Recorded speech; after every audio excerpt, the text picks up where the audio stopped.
வானொலியில் நீங்கள் கேட்டு மகிழ்ந்த தென்கட்சி கோ. சுவாமிநாதன் அவர்களின் இன்று ஒரு தகவல் கதை தொகுப்பினை கேட்கலாம். ஒரு காலத்தில் பிரஷ்யா அப்படின்னு ஒரு தேசம் இருந்தது. இப்போ ஜெர்மனி இருக்குல்ல, இதோட பெரும்பகுதி ஒரு காலத்தில் பிரஷ்யாங்கிற பேரில் இருந்தது. அப்போ அதுக்கு அரசராக இருந்தவர் மகா ஃப்ரெடரிக், அதாவது ஃப்ரெடரிக் தி கிரேட் அப்படின்னு சொல்லுவாங்க. அந்த ராஜாவுக்கு ஒரு சந்தேகம், நாம் பல வகையான வரிகளை விதித்து வசூல் பண்ணுறோம், அப்படி பண்ணியும் வருமானம் குறைஞ்சிக்கிட்டே போகுதே, இதுக்கு என்ன காரணமாக இருக்கும்?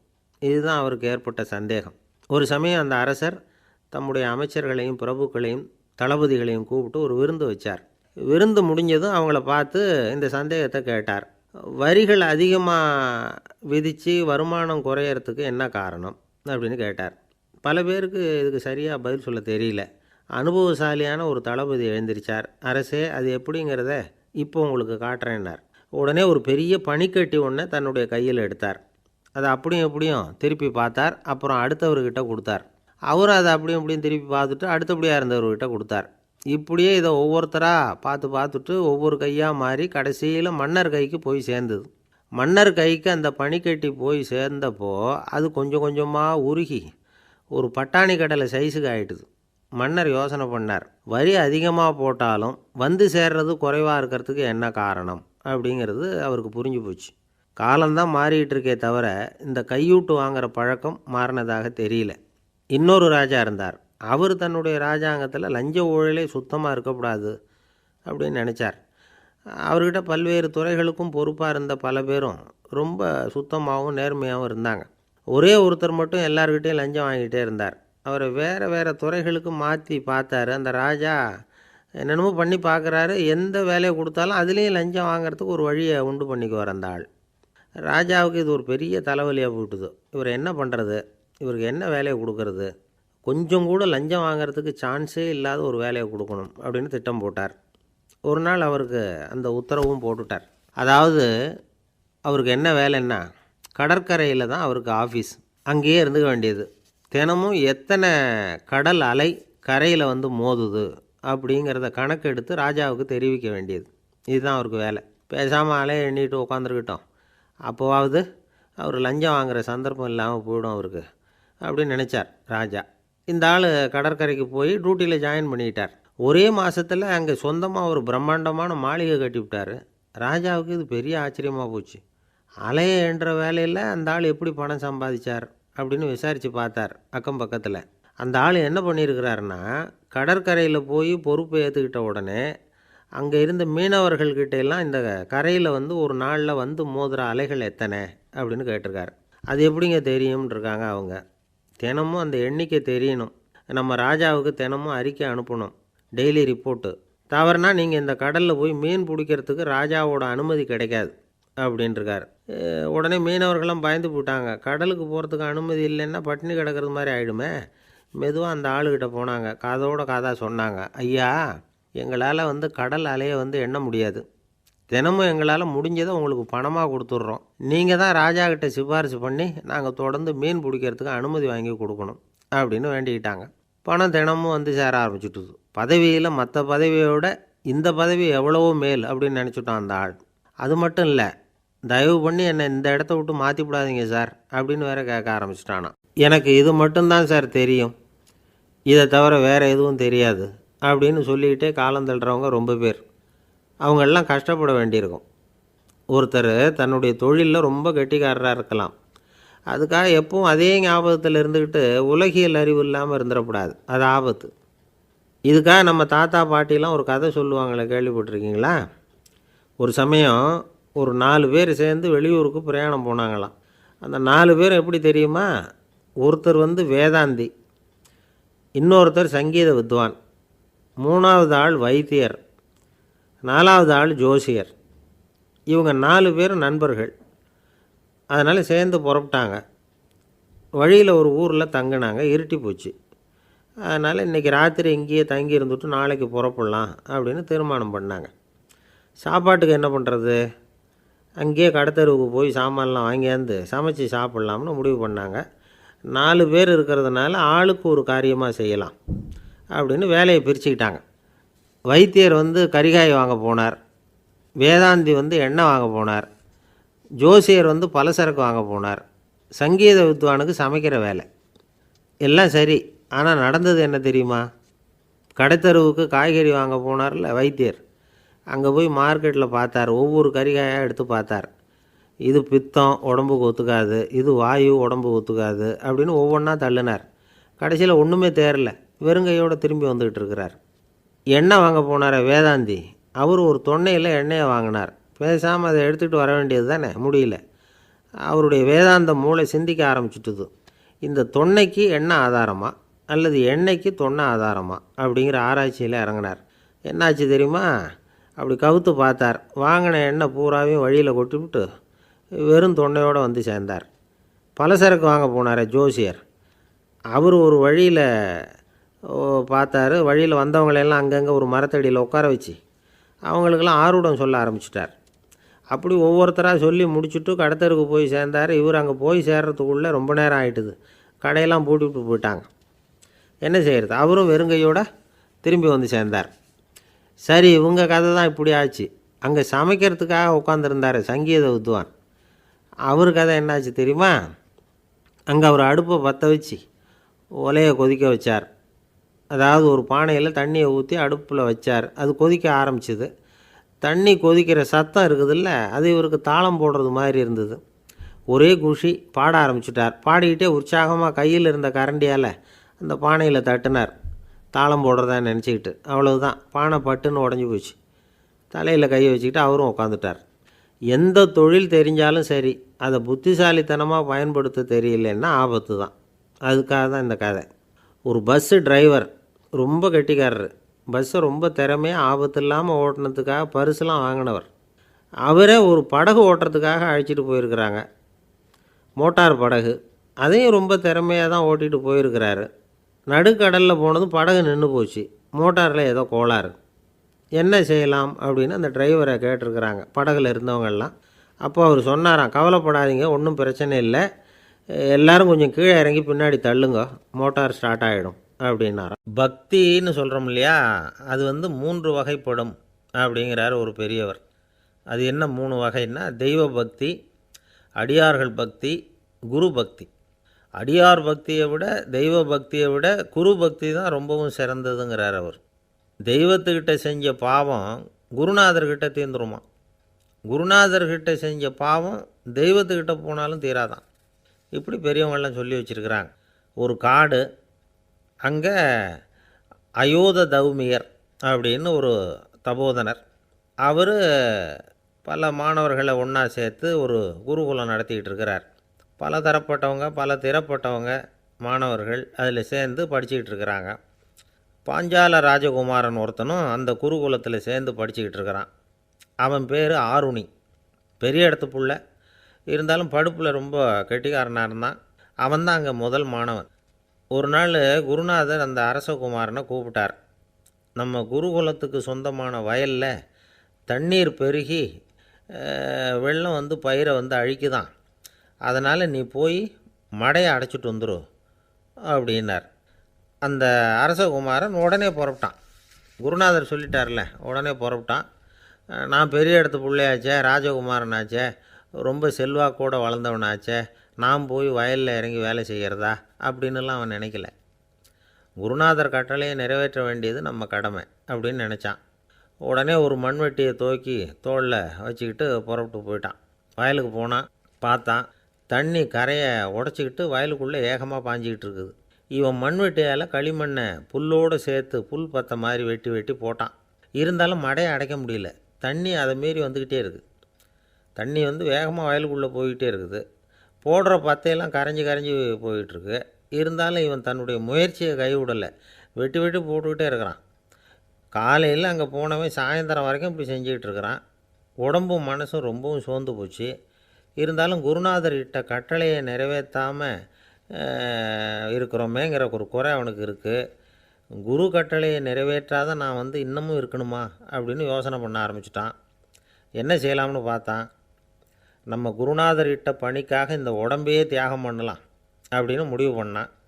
தண்ணி பாயுதில், அதுக்கு குறுக்க விழுந்து அப்படியே மடையை அடைச்சிக்கிட்டு அப்படியே படுத்துட்டான். இது மற்றவங்களுக்கு தெரியாது. அன்னைக்கு ராத்திரி ஒரு விளக்கு முன்னாடி உட்காந்து குருநாதர் பிள்ளைங்களுக்கு பாடம் சொல்லி கொடுத்துக்கிட்டு இருக்கிறார். வரிசையில் இருக்கக்கூடிய ராஜகுமாரனை காணலை. நம்ம ஆருணி எங்கே போனா அப்படின்னு சொல்லி மற்ற மாணவர்களை விசாரித்தார். இப்போ அவங்க சொன்னாங்க, சுவாமி அவன் காலையில் வயலுக்கு வந்து மடையை அடைக்கிறதுக்காக போனான், நீங்கள் தான் போக சொன்னீங்க, இன்னும் திரும்பி வரல அப்படின்னு அவர் பையன். குருநாதர் உடனே ஒரு தீவெட்டி எடுத்துக்கிட்டு மாணவர்களை அழைச்சிக்கிட்டு வயலுக்கு போனார். அங்கே போய் பார்த்தா ஆளை காணும். ஆருணி ஆருணின்னு சொல்லி சத்தம் போட்டு கூப்பிட்டு பார்க்குறார். நான் இங்கே இருக்கேன் குருநாதா அப்படின்னு காலுக்கு அடியிலேருந்து ஒரு சத்தம் வருது. குனிஞ்சு பார்த்தா அவன் மடையில் படுத்துருக்குறான். என்னப்பா இதுன்னார். காலையிலேருந்து இந்த மடையை அடைச்சி பார்த்தேன் சுவாமி, முடியல, அதனால் இப்படி குறுக்க படுத்துட்டேன், என்னை தாண்டறதுக்கு பயந்து போய் தண்ணியே தேங்கி நின்றுட்டுது அப்படின்னா. அவனுடைய குரு பக்தியையும் அவனை தாண்டறதுக்கு அஞ்சு நிற்கிற தண்ணி தேக்கத்தையும் பார்த்துட்டு எல்லாரும் ரொம்ப ஆச்சரியப்பட்டு போயிட்டாங்களாம். ஆருணி எழுந்திரிச்சு வா அப்படின்னு கூப்பிட்டாரான் குருநாதர். அவன் தண்ணீரை பொழந்துக்கிட்டு எழுந்திரிச்சு வந்தானான். அதனால் அவனுக்கு வந்து உத்தாலகன் அப்படின்னு ஒரு பேர். உத்தாலகன்னா தண்ணீரை பிளந்தவன் அர்த்தம். அந்த உத்தாலகன் மாதிரி இந்த காலத்து மாணவர்களுக்கும் குரு பக்தி வேணும் அப்படின்னு சொன்னோம் ஒரு பள்ளிக்கூடத்தில். உடனே நிறைய மாணவர்கள் எழுந்திரிச்சு நின்னாங்க. சார், நீங்கள் எங்களை வந்து இன்னமும் சரியாக புரிஞ்சுக்கலன்னு நினைக்கிறோம். அன்னைக்காவது ஒருத்தன் அப்படி இருந்தான், இன்றைக்கி ஏகப்பட்ட உத்தாலகர்கள் இருக்கிறோம். எங்கள் வாத்தியார் கட்டளை இட்டால் இப்போவே அது மாதிரி வயலுக்கு போய் மடையில் குறுக்கப்படுத்துக்கிறதுக்கு இந்த வகுப்பில் உள்ள அத்தனை பேரும் தயாராக இருக்கிறோம் அப்படின்னாங்க. அப்படியா அப்படின்னு சொல்லி கேட்டோம் ரொம்ப சந்தோஷமாக. ஒருத்தன் ரொம்ப அடக்கமாக எழுந்திரிச்சான். அப்புறம் சொன்னான், ஆமாம் சார், வகுப்பில் வந்து இவர் நடத்துகிற பாடத்தை கேட்டுக்கிட்டு இருக்கிறத விட பேசாமல் போய் மடையில் படுத்துடுறது ஒன்றும் கஷ்டமான காரியமாக இருக்காது, அதனால தான் எல்லோரும் அங்கே போகிறேன்னு சொல்கிறோம் அப்படிங்கிறான். ஒரு இலக்கிய கூட்டம் ஏற்பாடு பண்ணியிருக்கிறோம், நீங்கள் அவசியம் வந்து அதில் பேசணும் அப்படின்னு கேட்டுக்கிட்டார் ஒருத்தர். வேணாங்க, 4 பேருக்கு முன்னாடி வந்து நிற்கிறதுனா எனக்கு ரொம்ப கூச்சமாக இருக்கும் அப்படின்னாரு இவர். ஏன் சார் இன்னமும் குழந்த மாதிரி கூச்சப்படுறீங்களே அப்படின்னார் அவர். அவரை ஒரு மாதிரியாக சமாளித்து அனுப்பி வச்சுட்டு அதுக்கப்புறம் அதை பற்றி இவர் யோசித்து பார்த்துருக்கார். சில நிபுணர்கள் எழுதியிருக்கிறத படித்தும் பார்த்துருக்கிறார். மனோதத்துவ நிபுணர்கள் என்ன சொல்கிறாங்க தெரியுமா? 10லேருந்து 20% குழந்தைகள் பிறக்கிறப்பவே கூச்ச சுபாவம் கொண்டதாக தான் இருக்குதான். ஒரு தாத்தா தன்னோட பேர பிள்ளைய ஆசையாக கூப்பிடுறார் விளையாட்டு காட்ட, அதை அழுதுகிட்டு ஓடி போகுது. ஒரு அம்மா தன்னோட பிள்ளைய பள்ளிக்கூடத்தில் சேர்க்கறதுக்காக கூப்பிட்டுக்கிட்டு போகிறாங்க.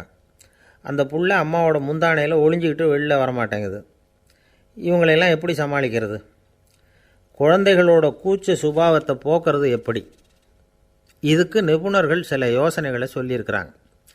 மற்றவங்களுக்கு முன்னாடி என் பையனுக்கு கூச்சம் ரொம்ப அதிகம் சார், மற்றவங்க பார்த்தா ரொம்ப வெக்கப்படுறான், இப்படி சொல்கிற அப்பாக்கள் உண்டு. என் பையன் புது மனுஷாலை பார்த்தா அட்டையாக ஒட்டிக்குவான் சார் அப்படின்னு சொல்கிற அப்பாக்களும் உண்டு. இப்படிலாம் குழந்தைகளுக்கு வந்து முத்திரை குத்துறது ரொம்ப தப்பான். புதுசாக யாராவது வீட்டுக்கு வந்தால் குழந்தை தானாக தன்னோட கூச்சத்தையும் பயத்தையும் போக்கிக்கிட்டு சகஜமாக மாறி வர்றதுக்கு வாய்ப்பு கொடுக்கணுமா. ஒரு கூட்டத்துக்கோ அல்லது சொந்தக்காரங்க கல்யாணத்துக்கோ குழந்தைய அழைச்சிட்டு போகிறீங்க, அங்கே போய் கட்டாயப்படுத்தி குழந்தைய மற்றவங்க கிட்ட பேச சொல்லக்கூடாது. சில சமயம் குழந்தை தானாக தன்னுடைய கூச்ச சுபாவத்தை விட்டு பேசுகிறதுக்கு முன் வந்தால் அதை பாராட்டணும். குழந்தை கலகலப்பு இல்லாமல் மௌனமாக இருந்ததுன்னா அதையும் கண்டுக்கக்கூடாது. குழந்தை பேச ஆரம்பித்தா அதை ஆர்வத்தோடு கவனிக்க தெரியணும். கலந்து உரையாடுற பழக்கத்தை வீட்லேயே ஆரம்பிக்கலாம். கேட்டதுக்கு பதில் சொல் அப்படின்னு நீங்கள் அதிகாரம் பண்ணிகிட்டு இருக்கக்கூடாது. அது வந்து குழந்தைக்கு பேசுகிற சந்தர்ப்பத்தை குறைச்சிருமா. இப்போ நாம் அதிகாரம் பண்ணால் கேலி செய்கிற பழக்கம் குழந்தைகளை வந்து ரொம்ப பாதிச்சிருமா. பெரியவங்களானதுக்கு அப்புறமும் சில பேர் கூச்சத்தோடவும் பயத்தோடவும் இருக்கிறதுக்கு இதுதான் காரணம். சின்ன வயசில் அவங்கெல்லாம் ஏதாவது கேலிக்கு ஆளாகி இருப்பாங்க. 2வது குழந்தை மூத்த குழந்தைய வந்து கேலிக்கு ஆளாகிற சந்தர்ப்பங்களை கண்டு கேலி பண்ணினா அது இளம் நெஞ்சங்களை விட்டு நீங்கிறதே இல்லையா. எப்பவும் குழந்தையோட நடை உடை பாவனைகளை பற்றி சொல்லிக்கிட்டே இருக்கக்கூடாதான். அதுவே கூச்ச சுபாவத்தை கொண்டுட்டு வந்துடுமா. அப்பா எங்கேன்னு யாராவது கேட்டால் இது மாதிரி இன்ன காரியத்துக்காக வெளியில் போயிருக்கார், இத்தனை மணிக்கு திரும்பி வருவார் அப்படின்னு சொல்கிற அளவுக்கு குழந்தைகளை வந்து பழக்கப்படுத்தி வைக்கணும். ஃபோன்லேயே யாராவது விசாரித்தா கூட இது மாதிரி பதில் சொல்லு அப்படின்னு சொல்லணும். சின்ன சின்ன மீட்டிங்கில் 4 வார்த்தை பேச தயார் பண்ணலாம். ஒரு கடையிலையோ அல்லது ஹோட்டல்லையோ ஏதாவது விவரம் கேட்கணும்னா உங்கள் குழந்தைய தைரியமாக அனுப்புங்க. குழந்தைகள் பணிவாகவும் பொறுமையாகவும் விவரம் கேட்குறப்போ கூச்ச சுபாவம் தானாக போயிடும். சின்ன வயசுலேயே இப்படிலாம் பழக்கப்படுத்தினா தான் வருங்காலத்தில் தைரியமாக இந்த சமுதாயத்தில் வாழ முடியும். இல்லைன்னா 60 வயசுலேயும் அடுப்பங்கரையை விட்டு வெளில வர்றதுக்கு கூச்சப்பட்டுக்கிட்டு தான் இருக்க வேண்டியிருக்கும். இந்த காலத்து பிள்ளைங்க எவ்வளவோ பரவாயில்ல, எதுக்கும் தயங்குறதில்ல, கூச்சப்படுறதில்ல. ஒரு அம்மா அடுப்பங்கரையிலேருந்து சத்தம் போட்டாங்க, டேய் ராமு, தயவு பண்ணி அந்த டிவியை நிறுத்துறா, அந்த பெண்ணோட குரல் மகா மோசம், அடுப்பங்கரையில் இருக்கிற என்னாலேயே அதை சகிச்சிக்க முடியல அப்படின்னாங்களாம். உடனே பையன் கொஞ்சம் கூட தயங்காமல் பதில் சொல்கிறான், அம்மா, இந்த குரல் டிவியிலேருந்து வரல, எதிர்த்த விட்டு மாமி தான் இங்கே வந்திருக்கிறாங்க, அவங்க தான் இப்போ என்னோட பேசிக்கிட்டு இருக்கிறாங்க அப்படின்னு. ஐயா, உங்கள் பேரை தொடர்ந்து தினம் கேட்டுக்கிட்டு இருக்கிறேன் அப்படின்னார் ஒருத்தர். தொடர்ந்து கேட்குறீங்களே, உங்களுக்கு காது வலிக்கலையா அப்படின்னு கேட்டோம். பேசுகிற உங்களுக்கே வாய் வலிக்கலை அப்படிங்கிறப்போ கேட்குற எங்களுக்கு எப்படி காது வலிக்கும் அப்படின்னார். நம்ம உடம்புல ஒரு அதிசயம் என்ன தெரியுமா? ரொம்ப நேரம் நாம் நடக்கிறோம்னு வச்சுக்கோங்க, கால் வலிக்கும். ரொம்ப நேரம் வேலை செஞ்சால் கை வலிக்கும், உடம்பு வலிக்கும். ரொம்ப நேரம் பார்த்துக்கிட்டே இருந்தால் கண் வலிக்கும். ரொம்ப நேரம் பேசிக்கிட்டே இருந்தால் வாய் கூட வலிக்கும். ஆனால் ரொம்ப நேரம் கேட்டுக்கிட்டே இருக்கிறதுனால காது வலிக்கிறது இல்லை. அதனால் கேட்குறதுக்கு முக்கியத்துவம் கொடுத்தாங்க நம்ம பெரியவங்க.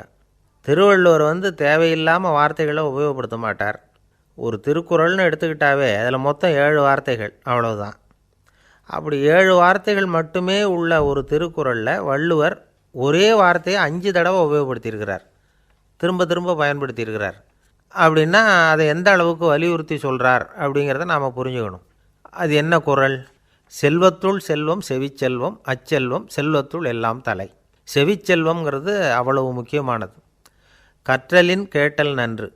அதிகம் கேட்கணுங்கிறதுக்காக தான் எவ்வளவு கேட்டாலும் காது வலிக்கிறதில்ல. குறைச்சலாக பேசணும், அதிகமாக கேட்கணும். இன்னொரு விஷயம் கவனிங்க, நம்ம உடம்பில் கண்ணுக்கு மூடி இருக்குது, எதையாவது நாம் பார்க்க விரும்பலைன்னா உடனே கண்ணை மூடிக்கலாம். நம்ம வாய்க்கு மூடி இருக்குது, பேச விருப்பம் இல்லையா, வாயை மூடிக்கலாம். மூக்குக்கு கூட மூடிக்கிற வசதி இருக்குது, எதையாவது முகர விருப்பம் இல்லையா, மூச்சை அடக்கிக்கலாம்.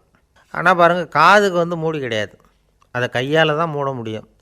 யார் என்ன சொன்னாலும் அது நல்லதோ கெட்டதோ காதில் விழுந்துக்கிட்டு தான் இருக்கும். அறிவு தான் நல்ல விஷயங்களை எடுத்துக்கிட்டு கெட்ட விஷயங்களை விட்டுடணும். நல்ல கருத்துக்கள் நம்ம காதில் நிறைய விழுந்துக்கிட்டே இருக்கணும். அதை கேட்டு நாம் நல்லபடியாக வாழணுங்கிறது தான் படைப்பின் விருப்பம். ஆன்மீகவாதிகள் கூட ஒன்று சொல்லுவாங்க, அதாவது ஆன்மீக பாதையில் நீங்கள் முன்னேறணும்னா முதல்ல சிரவணம் செய்யணும்பாங்க. அதாவது பெரியவங்க சொல்கிற நல்ல கருத்துக்களை கேட்கணும் அப்படின்னு அதுக்கு அர்த்தம். அதனால் யார் நல்ல கருத்துக்களை சொன்னாலும் அதை காது கொடுத்து கேளுங்க. இவ்வளவு கருத்துக்களையும் நம்ம நேயர் ஒருத்தர்கிட்ட சொல்லிகிட்டு இருந்தோம். அவரும் சரி சரின்னு தலையாடிக்கிட்டே இருந்தார். அப்புறம் சொன்னார், நீங்கள் சொல்கிறது சரிதான் சார், காதுக்கு மூடி இல்லைங்கிறது ரொம்ப சரி, அதனால தான் உங்கள் தகவல் கூட நாங்கள் விரும்புகிறோமோ இல்லையோ தினம் காதில் விழுந்துக்கிட்டு இருக்குது அப்படின்னார். எங்களுக்கு ரொம்ப பெருமையாக இருந்தது. அப்படியா அப்படின்னோம். ஆனாலும் என்ன மாதிரி சில பேர் நீங்கள் தகவல் சொல்கிற சமயத்தில் காதில் மூடி இல்லையேன்னு சொல்லி கவலைப்படுறதில்ல சார் அப்படின்னார். ஏன்னு கேட்டோம். காதை மூடுறதுக்கு தானே வசதி இல்லை, ரேடியோவை மூடுறதுக்கு வசதி இருக்குதுல்ல, அதனால் டக்குன்னு அதை மூடி வச்சுருவோம் அப்படின்னார்.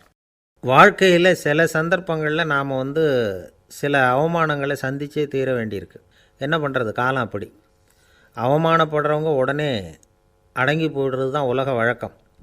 அவமானப்பட்டால் உடனே சீறி எழறவங்களும் உண்டு. ஆனால் அதையே ஒரு சவாலாக எடுத்துக்கிட்டு முன்னுக்கு வர்றவங்களும் சில பேர் இருக்கிறாங்க. அவங்க ரொம்ப அபூர்வம். இன்றைக்கி மனோதத்துவ நிபுணர்கள்லாம் என்ன சொல்கிறாங்க தெரியுமா? அவமானப்பட்டுட்டா உடனே அடங்கி போயிடக்கூடாதான், அதையே ஒரு சவாலாக எடுத்துக்கிட்டு மனசில் ஒரு வைராக்கியத்தோடு முயற்சி பண்ணினா வாழ்க்கையில் எல்லாரும் முன்னேறலாமா. அவமானங்கிறத நாம் வைராக்கியமாக மாற்றிக்கணும், அதுதான் வெற்றிக்கு வழி. ராமர் இந்த பூமியில் பிறந்ததே ஒரு வைராக்கியத்தினால தான் சார் அப்படின்னார் ஒருத்தர். எப்படிங்க அது அப்படின்னு கேட்டேன். அவர் சொன்னார், தசரதருக்கு ராமர் குழந்தையாக பிறக்கணும், அப்போ தான் இங்கே இருக்கிற கஷ்டங்கள்லாம் நீங்கும் அப்படின்னு சர்வ லோகமும் எதிர்பார்த்துக்கிட்டு இருக்குது. ஆனால் அவர் எப்போ பிறப்பார் அப்படின்னு யாருக்கும் தெரியல. அந்த காரியம் சீக்கிரம் நடக்கணுமே, அதுக்கு என்ன பண்ணுறது? நாரதர் வந்தார் ஒரு நாள் தசரதரை தேடி. தசரதா, உனக்கு ஒரு செய்தி தெரியுமான்னு ஆரம்பித்தார். அவர் எப்பவும் இப்படித்தானே ஆரம்பிக்கிறது வழக்கம். என்ன விஷயம்னு கேட்டார் தசரதர். தசரதா, நீ அடிக்கடி உன்னோட தேரில் ஏறிக்கிட்டு தேவலோகத்துக்கு போகிற, அங்கே போகிற வர்ற எல்லாம் பண்ணிகிட்ருக்க, எல்லாம் சரி. தேவலோகத்துலேயும் உன்னை நல்லபடியாக தான் வரவேற்கிறாங்க. தேவேந்திரன் உன்னை பிரியமாக அழைச்சிட்டு போய் தன்னுடைய அரியாசனத்திலேயே தனக்கு பக்கத்திலேயே உட்கார வைக்கிறான். நீயும் சந்தோஷமாக உட்காந்து பேசிவிட்டு வந்துடுற. ஆனால் நீ இங்கே வந்ததுக்கு அப்புறம் அங்கே என்ன நடக்குது தெரியுமா உனக்கு அப்படின்னாரான் நாரதர். என்ன நடக்குது எனக்கு ஒன்றும் தெரியலையே அப்படின்னாரான் தசரதர். நாரதர்கிட்ட கிட்டத்தில் வந்து கேட்டிருக்கார், கொஞ்சம் சொல்லுங்கள் என்னது அப்படின்னு. அவர் நெருங்கி வந்தாராம் நாரதரும். மெதுவாக அவர் காதோட காதாக சொன்னாராம். அதாவது நம்ம பாஷையில் சொல்லப்போனால் பற்ற வைக்கிறார். நீ அங்கே தேவேந்திரங்கிட்ட உட்காந்து பேசிவிட்டு வந்த பிறகு நீ அங்கே உட்காந்துருந்த அரியாசனத்தை தண்ணி ஊற்றி கழுவி சுத்தப்படுத்துகிறாங்க. நீ என்ன அந்த அளவுக்கு சுத்தம் இல்லாத ஆளா, தினம் குளிக்காமையாக இருக்கிற அப்படின்னாராம். தசரதருக்கு இது ரொம்ப அவமானமாக போயிட்டுது. அப்படியே செய்கிறாங்க அப்படின்னாராம். ஆமாம், நீ வேணும்னா நான் சொல்கிறது உண்மையாக இல்லையா அப்படின்னு சோதனை பண்ணி பார்த்துக்கோ அப்படின்னாரான் நாரதர். உடனே தசரதர் இதுக்காகவே புறப்பட்டு தேவலோகம் போனார். அங்கே வழக்கம் போலவே இவரை கூப்பிட்டு உட்கார வச்சு பேசிக்கிட்டு இருந்தான் தேவேந்திரன். கொஞ்ச நேரம் பேசிக்கிட்டு இருந்துட்டு சரி நான் கிளம்புறேன்னு புறப்பட்டார். சரி, அவனும் வாசல் வரைக்கும் வந்து வழி அனுப்பி வச்சுட்டு உள்ளே போயிட்டான். தசரதர் வெளியில் கொஞ்சம் நேரம் மறைஞ்சி இருந்துட்டு மெதுவாக உள்ளே எட்டி பார்த்தார் என்ன நடக்குதுன்னு. நாரதர் சொன்னது உண்மைதான். தசரதர் உட்காந்துருந்த ஆசனத்தை அங்கே 2 தேவர்கள் கழுவி சுத்தப்படுத்திக்கிட்டு இருக்கிறாங்க. தசரதரால் இதை தாங்கிக்க முடியல. அவருக்கு ரொம்ப அவமானமாக போச்சு. நேராக கிடுகிடுன்னு தேவேந்திரங்கிட்டே போனார். நான் உட்காந்துருந்த இருக்கையே சுத்தம் பண்ணுறியே, நான் என்ன அந்த அளவுக்கு பாவியா அப்படின்னு கேட்டார். ரொம்ப கோபமாக கேட்டார். தசரதரே, மனுஷனுக்கு 3 கடன்கள் உண்டு. தேவகடன், ரிஷி கடன், பித்ரு கடன். இதை தீர்க்காதவன் பாவியாகிறான். இதில் மகனை பெறுவதால் தான் பித்ரு கடன் தீரும். உனக்கு மகன் கிடையாது, அதனால் நீ பாவியாகிற. பாவி உட்காந்துருந்த இடம்ங்கிறதுனால அதை சுத்தம் செய்ய வேண்டியது எங்கள் கடமை அப்படின்னு நானும் தேவேந்திரன். இந்த இடத்துல தசரதருக்கு ஏற்பட்ட அவமானம் ஒரு வைராக்கியமாக மாறிச்சு. தேவேந்திரனே கேட்டுக்கோ, ஒரு மகனை பெற்ற பிறகு தான் இந்த சபையில் மறுபடியும் அடி எடுத்து வைப்பேன் அப்படின்னு சொல்லிவிட்டு போயிட்டாராம். போய் புத்திர காமேஷ்டி யாகம் பண்ணார். புத்திரர்கள் பிறந்தார்கள். இந்த கதையில் உள்ள கருத்து என்னென்னா, தேவேந்திரன் தசரதரை அப்படி அவமானப்படுத்தலைன்னா அவருக்கு இப்படி ஒரு வைராக்கியம் பிறந்திருக்குமா யோசித்து பார்க்கணும். நமக்கு ஏற்படுகிற சில அவமானங்களையும் வைராக்கியமாக மாற்றிக்குவோம். அப்படி மாற்றிக்கிட்டோம்னா வாழ்க்கையில் முன்னேறலாம். நம்ம ஆளுங்க சில பேர் அவமானத்தை வைராக்கியமாக மாற்றிக்கிறது எப்படி தெரியுமா? நம்மக்கிட்ட ஒரு பையன் சொன்னான், எங்கள் அப்பா என்னை எல்லாருக்கும் முன்னாடி வச்சு திட்டிவிட்டார், பொறுப்பு இல்லாமல் ஊர் சுற்றுறேன்னு சொல்லி அவமானப்படுத்தி விட்டார். இனிமேல் நீ என் முகத்திலேயே முழிக்காதரா போடான்னு வேறு சொல்லிவிட்டார். எனக்கு ரோஷம் வந்துட்டுது. அந்த அவமானத்தை வைராக்கியமாக மாற்றிக்கிட்டேன். அன்னையிலேருந்து அவர் முகத்திலேயே முழிக்கிறது இல்லை அப்படின்னா. அப்படியான்னு கேட்டோம். ஆமாங்க, அவர் வீட்டில் இல்லாத நேரமாக பார்த்து உள்ளே சமையல் கட்டுக்கு போய் சாப்பிட்டுட்டு நைஸாக வெளியில் வந்துடுவேன் அப்படிங்கிறான் அவன். ஜவஹர்லால் நேரு பிரதமராக இருந்த சமயம் அவர் ஒரு தடவை சென்னைக்கு வந்திருக்கிறார். இங்கே சில முக்கிய நிகழ்ச்சிகளில் கலந்துக்கிறதுக்காக வந்திருந்தார். ஆளுநர் மாளிகையில் ஒரு நாள் ராத்திரி தங்கி மறுநாள் புதுடெல்லி புறப்படுறதாக ஏற்பாடு. நிகழ்ச்சியிலெல்லாம் முடிச்சுக்கிட்டு ஆளுநர் மாளிகையில் தங்கியிருக்கிறார். அன்றைக்கு இரவு படிக்கிறதுக்கு ஒரு முக்கியமான புத்தகம் அவருக்கு தேவைப்பட்டது. அந்த சமயத்தில் உலக அளவில் ஒரு முக்கியமான பொருளாதாரம் சம்பந்தமான ஒரு புத்தகம் வெளியாகி இருக்கிற விஷயம் அவருக்கு தெரியும். அந்த புத்தகம் மெட்ராஸுக்கு வந்திருக்குமா, அது இங்கே கிடைக்குமா அப்படின்னு விசாரிச்சிருக்கிறார் நேருஜி. அவர் இப்படி கேட்ட உடனே அங்கே இருந்தவங்கள்லாம் ரொம்ப பரபரப்பாக செயல்பட ஆரம்பிச்சுட்டாங்க. முக்கியமான இடங்கள்ல எல்லாம் விசாரிச்சிருக்கிறாங்க அந்த புத்தகம் உங்கள்கிட்ட இருக்கான்னு. சென்னையில் உள்ள கன்னிமாரா நூல் நிலையத்துக்கு எப்படியும் அந்த புத்தகம் வந்திருக்கணும் அப்படின்னு ஒரு நம்பிக்கை. அங்கே விசாரித்தாங்க. அந்த புத்தகம் 2 நாளைக்கு முன்னாடி தான் அங்கே வந்திருக்குது அப்படிங்கிற விஷயம் தெரிஞ்சுது. உடனே எல்லோரும் அங்கே ஓடினாங்க. அவங்களுக்கு இன்னொரு சந்தேகம், புத்தகம் வந்திருக்கு சரி, அது இந்த சமயத்தில் வேறு யாரும் படிக்கிறதுக்கு எடுத்துகிட்டு போயிருக்கக்கூடாதே அப்படிங்கிற சந்தேகம் இருந்தாலும் மனசுக்குள்ளே ஒரு தைரியம். இப்படி ஒரு புத்தகம் வெளிவந்திருக்கிற விஷயமே நேருஜி சொல்லி தான் நமக்கே தெரியும். அதுவும் இல்லாமல் உலக பொருளாதாரம் சம்பந்தமான ஏதோ ஒரு புத்தகம் அது. அதை போய் இந்த நேரத்தில் அவ்வளவு ஆர்வமாக யார் எடுத்துகிட்டு போயிட போகிறாங்க அப்படிங்கிற தைரியம். இந்த தைரியத்தோடு அந்த நூல் நிலையத்துக்கு ஓடினாங்க. புத்தகத்தை தேடினா அது கிடைக்கல. யாரோ எடுத்துகிட்டு போயிருக்கிறாங்க. நேருவுக்கு மட்டுமே தெரிஞ்சிருந்த அந்த புத்தகம் பற்றின விஷயம் சென்னையில் வேறு ஒருத்தருக்கும் தெரிஞ்சிருக்குது. உடனே எல்லாரும் பரபரப்பாக அந்த அதுக்குன்னு இருக்கிற ரிஜிஸ்டர் இருக்குல்ல, பதிவேடு, அதை புரட்டி பார்க்குறாங்க யார் எடுத்துகிட்டு போகிறாங்கன்னு தெரிஞ்சுக்கிறதுக்காக. எடுத்துகிட்டு போனவங்க அதில் கையெழுத்து போட்டிருப்பாங்கல்ல, அதை பார்த்து யாருன்னு தெரிஞ்சுக்கலாம் அப்படிங்கிறதுக்காக தான் அதை புரட்டுறாங்க. அதோ அந்த புத்தகத்தோட பேர் பக்கத்தில் அதை எடுத்துக்கிட்டு போனவங்க கையெழுத்து உத்து பார்க்குறாங்க எல்லாரும். அதில் போட்டிருக்குது பேர் CN அண்ணாதுரை அப்படின்னு எழுதியிருந்தது.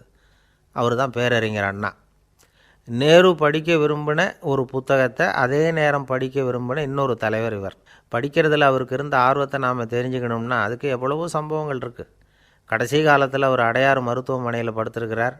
அவருக்கு ஒரு முக்கியமான அறுவை சிகிச்சை செய்ய வேண்டியிருக்குது அவசரமாக. அமெரிக்காவிலேருந்து டாக்டர் மில்லர் வந்திருக்கிறார். அவர்கிட்ட கேட்குறார், டாக்டர் நாளைக்கே அறுவை சிகிச்சை செய்ய போகிறீங்களா அப்படின்னு. ஆமாங்கிறார் டாக்டர் மில்லர். நாளைக்கு மறுநாள் செஞ்சுக்கிறேனே அப்படின்னாரான் அண்ணா.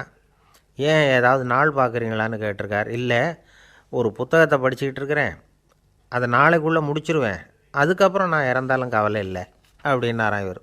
அவர் தான் அறிஞர் அண்ணா.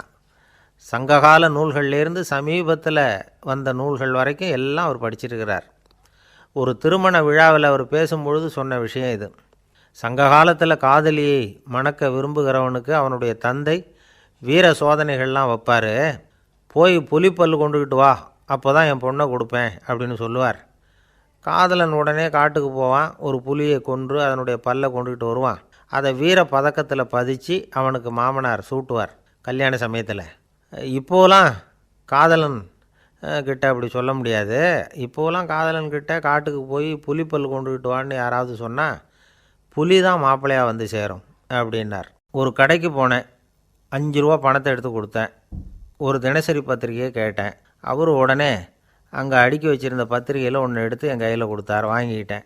மீதி பணத்தை எடுத்தார். அதையும் என் கையில் கொடுக்கணும்ல, கொடுக்கல. எதிரில் இருந்த பலகையில் வச்சு எடுத்துக்க சொன்னார். எப்போவும் அவர் அப்படி தான் பண்ணுவார். நானும் எடுத்துக்கிட்டு வந்துடுவேன். இவர் ஏன் இப்படி பண்ணுறாருங்கிறது எனக்கு ரொம்ப நாளாக ஒரு சந்தேகம். ஒரு நாள் அவர்கிட்டயே இதை கேட்டுவிட்டேன். ஏங்க, நீங்கள் உங்கள் கடைக்கு வந்து பொருள்கள் வாங்குறவங்களுக்கு நீங்கள் பாக்கி சில்லறையை கொடுக்குறப்போ பலகையில் வச்சு விட்றீங்க, கையில் கொடுக்க மாட்டேங்கிறீங்களே, ஏன் அப்படின்னு கேட்டேன். காசை கையில் கொடுத்தா நம்மக்கிட்ட இருக்கிற லட்சுமி போயிடுவா சார் அப்படின்னார். அதாவது பணம் செலவாயிடும் அப்படின்னு அர்த்தமா. இன்னொரு நண்பர், அவர் ஒரு நாள் வழக்கத்துக்கு மாறாக ரொம்ப சோகமாக உட்காந்துருக்கிறார். ஏங்க என்னாச்சு, ஏன் இப்படி கப்பலே கவிழ்ந்தது மாதிரி உட்காந்துருக்குறீங்க அப்படின்னு கேட்டேன். கப்பலே கவிழ்ந்திருந்தா கூட நான் இப்படி கவலைப்பட மாட்டேன் சார், வேறு ஒன்று நடந்து போச்சுன்னார். என்னன்னு கேட்டேன். என் உச்சந்தலையில் பல்லி ஒன்று விழுந்துட்டுதுன்னார். அதுக்காகவா இப்படி அப்படின்னு ஆச்சரியப்பட்டேன். ஆமாங்க, பல்லி உச்சந்தலையில் விழுந்தால் பலன் என்னன்னு பஞ்சாங்கத்தில் பார்த்தேன், மரணம்னு போட்டிருக்கு அப்படின்னு சொல்லிவிட்டு அவர் தொடர்ந்து கவலைப்பட ஆரம்பிச்சிட்டார். இப்படியும் ஒருத்தர், என் கூட வேலை பார்க்குற ஒருத்தர் எப்படி தெரியுமா, தினமும் வலது காலை வச்சு தான் ஆஃபீஸுக்கு உள்ளே நுழைவார். என்றைக்காவது தவறுதலாக இடது காலை வச்சு உள்ளே வந்துட்டார்னா அன்னைக்கு பூரா மனசு சங்கடப்படுவார், எந்த வேலையும் சரியாக ஓடாது. கேரம் போர்டு ஆடுற ஒருத்தர் எப்போ ஆட உட்காந்தாலும் ஸ்ட்ரைக்கரை கை தவறி கீழே விழுற மாதிரி பண்ணி அதுக்கப்புறம் அதை எடுத்துக்கிட்டு ஆட உட்காருவார். ஏன்னா எப்போவோ ஒரு தடவை நிஜமாகவே அது வந்து கை தவறி கீழே விழுந்திருக்குது, அன்னைக்கு பிரமாதமாக ஜெயிச்சுட்டார். உடனே ஒரு முடிவுக்கு வந்துட்டார், கை தவறுனா லாபம் அப்படின்னு. அதுக்கப்புறம் அதையே பழக்கமாக்கிக்கிட்டார். பூனை குறுக்க போனால் சகுனம் சரியில்லைன்னு நினைக்கிறவங்க உண்டு. ஆனால் ஒருத்தர் எப்படி தெரியுமா, அவர் வெளியில் கிளம்புற சமயம் பக்கத்து வீட்டு ரேடியோவில் மியாவ் மியாவ் பூனை குட்டின்னு பாட்டு சத்தம் கேட்டால் கூட போதும், சகனம் சரியில்லைன்னு பிரயாணத்தை கேன்சல் பண்ணிவிடுவார். இப்போ இவ்வளவும் எதுக்கு சொல்கிறோம்னா, அளவுக்கு மீறின சகுன நம்பிக்கைகள் இருக்குது பாருங்கள், இதோட பயமும் சேர்ந்துக்கிட்டதுன்னு வச்சுக்கோங்க, இது ஒருத்தருடைய மனநிலையை பாதிச்சிடும். இது வந்து உளவியல் நிபுணர்கள் சொல்கிற கருத்து. வாழ்க்கையே தடுமாற வச்சிரும். பாதுகாப்பு இல்லாத உணர்வு, ஒரு விதமான டிப்ரெஷன் மனநிலை, இதெல்லாம் தான் இதுக்கு காரணமாக அமையலாம். சில பேர் காய்கறி நறுக்க கத்தியை கையில் எடுத்தால் கூட நேரம் சரியாக இருக்கா அப்படின்னு பார்த்துட்டு தான் வேலையை ஆரம்பிக்கிறது வழக்கம். அறிவு தான் மனசுக்கு வாத்தியாராக இருக்கணும், அப்போ தான் வாழ்க்கை வந்து நிம்மதியாக இருக்கும். அறிவு வந்து மனசு சொல்கிறபடியெல்லாம் கேட்க ஆரம்பிச்சுட்டுதுன்னா இடைஞ்சல் தான். ஒருத்தருக்கு 7ஆம் நம்பர் தான் ராசியான நம்பரான், 7ஆம் தேதி தான் எந்த காரியத்தையும் ஆரம்பிப்பாராம். 7 எழுத்து வர்றது மாதிரி பேரை மாற்றி வச்சுக்கிட்டார். 7 மணிக்கு தான் தினமும் எழுந்திருப்பார். 7ஆம் நம்பர் வீட்டில் தான் குடியிருக்கார். கல்யாணம் கூட 7ஆம் தேதி தான் பண்ணிக்கிட்டார். அவர் ஒரு நாள் குதிரை பந்தயத்துக்கு போனாராம். குதிரையோட பேரையெல்லாம் பார்த்தார். ஒரு குதிரையோட பேர் 7 எழுத்தில் அமைஞ்சிருந்தது. 7 தானே இவருக்கு அதிர்ஷ்ட நம்பர். அதனால் உடனே அது பேரில் பணத்தை கட்டினார். பந்தயம் நடந்தது. என்ன சார் ஆச்சுன்னு கேட்டாங்க. நான் பணம் கட்டின அந்த என்னோடய குதிரை 7ஆவதாக வந்து சேர்ந்தது சார் அப்படின்னாராம் சோகமாக. ஒரு விவசாயி விதைக்கிறதுக்காக வயல்வெளி பக்கம் போகிறார். விதைகளை அள்ளி வீசினார். அப்போ என்ன ஆச்சுன்னா, சில விதைகள் வந்து பாதை ஓரத்தில் விழுந்தது. சில விதைகள் முள் செடிகள் மண்டி இருந்த புதருக்கு இடையில் விழுந்தது. சில விதைகள் நல்ல நிலத்தில் விழுந்தது. பாதை ஓரத்தில் விழுந்த விதை என்ன ஆச்சுன்னா, அதெல்லாம் பறவைகள் கண்ணில் போட்டுவிட்டுது. உடனே வந்து உட்காந்து கொத்தி தின்னுட்டு போட்டுது. அதிகமாக மண் இல்லாத பாறை பகுதியில் விழுந்த விதையெல்லாம் லேசாக வேர் விட்டு முளைக்க ஆரம்பிச்சிது. அதுக்கப்புறம் வேர் கீழேயும் ஆழமாக போக முடியல. மேலேயும் சூரிய வெப்பம் அதிகம் தாங்க முடியல. எல்லாம் காஞ்சி கருகி போட்டுது. புதர் பகுதியில் சில விதைகள் விழுந்தது இல்லையா, முள் செடிகள் காடாக மண்டி போயிருந்தது. அதனால் முளைச்சி வர்ற செடிக்கு நெருக்கடி அதிகமாக போட்டுது. சரியாக வளர முடியல. விளைச்சலும் சரியாக இல்லை. நல்ல நிலத்தில் விழுந்த விதைகள் மட்டும் நல்லா முளைச்சிது, நல்லா வளர்ந்தது. விளைச்சலும் பிரமாதமாக இருந்தது. இந்த கதையை சொல்லிவிட்டு கேட்க செவியுள்ளோர் கேட்கட்டும் அப்படிங்கிறார் இயேசு பெருமான். ஆமாம், இயேசு கடலில் நின்ற படகு ஒன்றில் உட்காந்துருக்கிறார். கடற்கரையில் ஏராளமான மக்கள் உட்காந்துருக்கிறாங்க. அந்த சமயத்தில் தான் இயேசு வந்து ஓமைகள் மூலமாக மக்களுக்கு பல உண்மைகளை சொல்லிகிட்டு இருக்கிறார். மக்கள் அந்த கதையை கேட்டுட்டு ஒன்றும் புரியாமல் முழிக்கிறாங்க. அதை கவனித்த இயேசு அந்த ஓமையை விளக்க ஆரம்பித்தார். இதில் அந்த விதைக்கிறவர் தான் இறைவன். அவருடைய வார்த்தைகளை விதைக்கிறார். அந்த வார்த்தைகளை கேட்கிற மக்கள் அந்த விழுந்த விதைகள் மாதிரி 4 வகையானவர்கள். சில பேர் பாதை ஓரத்தில் விழுந்த விதைகள் மாதிரி. இறைவன் வார்த்தைகளை அவங்க கேட்குறாங்க. ஆனால் தீய எண்ணங்கள் செய்கைகள் மூலமாக விதைக்கப்பட்ட வார்த்தைகள் அழிஞ்சு போடுது. இறைவன் வார்த்தைகளை கேட்ட உடனே மகிழ்ந்து போய் உடனே சில பேர் அதை ஏற்றுக்கிறாங்க. இவங்கெல்லாம் அந்த பாறை பகுதியில் விழுந்த விதைகள் மாதிரி. அதனால் இவங்கெல்லாம் வேறு இல்லாதவங்க. கொஞ்ச காலத்துக்கு இறை வார்த்தைகளுக்கு கீழ்ப்படிந்து நடப்பாங்க. அதனால் ஏதாவது இடைஞ்சல் ஏற்பட்டால் உடனே தடுமாறுவாங்க. தங்கள்கிட்ட இருக்கிற நல்ல பண்புகளை விட்டுட்டு பாவ வழிகளுக்கு போயிடுவாங்க. முள் செடிகளுக்கு இடையில் விழுந்த விதைகள் மாதிரி உள்ளவங்க யாருன்னா, இவங்களுக்கு உலக கவலை உண்டு. செல்வத்தின் மீது மயக்கம் உடையவர்கள். உலக ஆசைகள் இவங்களுக்குள்ளே பூந்துடுறதுனால அங்கே இருக்கிற நல்ல பண்புகள் வந்து மறைஞ்சு போயிடுது. அதனால் அவங்களும் உபயோகம் இல்லாதவங்களாக ஆயிடுறாங்க. நல்ல மனிதர்கள் நல்ல நிலத்தில் விழுந்த விதைகளுக்கு ஒப்பானவர்கள். இவங்க வந்து இறை வார்த்தையை கேட்குறாங்க, அதை ஏற்றுக்கிறாங்க. அவங்களும் நல்லபடியாக வாழுறாங்க. அடுத்தவங்களுக்கும் உபயோகமாக இருப்பாங்க. இதுதான் இயேசு சொன்ன விளக்கம். நல்ல வார்த்தைகளை கேளுங்கள், நல்ல வார்த்தைகளை ஏற்றுக்கொள்ளுங்கள், அடுத்தவங்களுக்கு உபயோகமாக இருங்க. இதுதான் பெரியவங்கள்லாம் நமக்கு சொல்லுகிற உபதேசம். ஒரு அப்பா தன்னுடைய மகனுக்கு உபதேசம் பண்ணார். இதை பாருப்பா, நல்ல வார்த்தைகளை கேட்கணும். எப்போதுமே மகன் வந்து அப்பா பேச்சை கேட்குறது நல்லது அப்படின்னாராம். நீ ஏதாவது ஒரு தப்பு பண்ணால் என் தலையில் ஒரு முடி நரைச்சி வெள்ளையாக போடும்பா. நீ செய்கிற ஒவ்வொரு தப்புக்கும் என் தலையில் ஒவ்வொரு முடி வெள்ளையாயிடும் அப்படின்னாராம். பையன் யோசித்தான். அப்பா, இப்போ தான் எனக்கு புரியுது. தாத்தாவோட தலைமுடி பூராவும் வெள்ளையாக இருக்கிறதுக்கு என்ன காரணங்கிறது எனக்கு இப்போ தான் புரியுது அப்படின்னானா. ஒரு ஊரில் ஒரு ராஜா இருந்தார். அவர் ஒரு பூனை வளர்த்தார். ரொம்ப செல்லமாக அவர் அந்த பூனையை வளர்த்தார். அவர் என்ன பண்ணுவார் தெரியுமா? இரவு நேரத்தில் அந்த பூனையோட தலையில் ஒரு விளக்கை வச்சுருவார். அந்த பூனை ரொம்ப ஜாக்கிரதையாக அந்த விளக்கு கீழே விழுந்துடாமல் பார்த்துக்கும். தலையை ஆட்டாமல் ரொம்ப நிதானமாக ராஜா பின்னாடி நடந்து போய்கிட்டே இருக்கும். அந்த விளக்கு வெளிச்சத்தில் எல்லா வேலைகளையும் செஞ்சுருவார். கையில் ஒரு விளக்கை தனியாக எடுத்துகிட்டு போக வேண்டிய அவசியமே இல்லை. விளக்கை தூக்கிட்டு போகிற வேலையை அந்த பூனை பார்த்துக்கும். அதனால் ராஜாவுக்கு அந்த பூனை மேலே ரொம்ப பிரியம்.